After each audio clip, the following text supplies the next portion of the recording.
What have you learned about technologies from the process of constructing this product? When I was first assigned the task of the magazine, it involved a lot of work on Apple Macs. I wasn't very experienced on them, but I quickly figured out how to use them, and they were a great help in the stages of making my magazines. Things that helped making my magazine was the use of keyboard shortcuts, which made it easier to copy and paste my text onto the blog, and screenshots, which helped when I was doing my secondary research and making my magazine.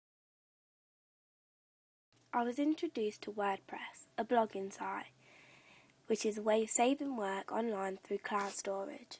At first, I didn't know how to use it, but I was excited to learn how it works. WordPress allowed me to access it on any other computer. This was very useful when I wanted to do some work at home. Due to the fact that we had to upload our work online, it really helped to make the process quick and hassle-free. This helped when I wanted to add screenshots to my flat plans or magazine pages for my textual analysis. I could even change the dates of when I wanted my post to appear and also add media to my posts. To conclude, I think WordPress was extremely useful and was very beneficial to have all my work online, because if it was on paper there would be the danger of losing the work. I also learnt how to use Photoshop. Photoshop is a graphics editing program developed and published by Bode Systems. It was extremely beneficial for the process of constructing my magazine, as it made it easy to set out my magazine and edit my images. I learnt how to use various tools such as the spot healing brush and how to control the size and flow of my brush. Spot healing brush benefited me when I wanted to perfect my images. When using this tool, I firstly had to open the image I wanted to edit.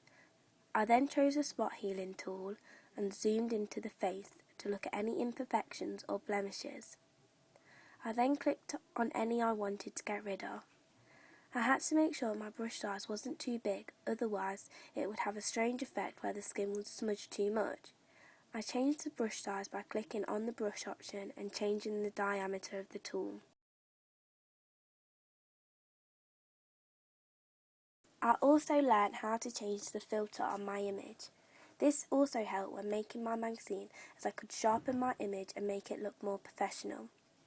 I did this by clicking on the filter option, then sharpen, and sharpen again. Another thing I learned was how to change the spacing of the letters.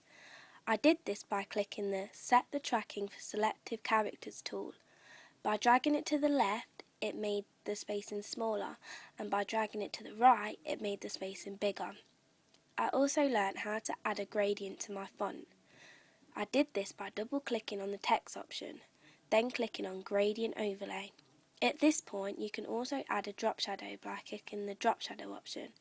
This helped me when making my magazine, as I could make my text more edgy by adding detail.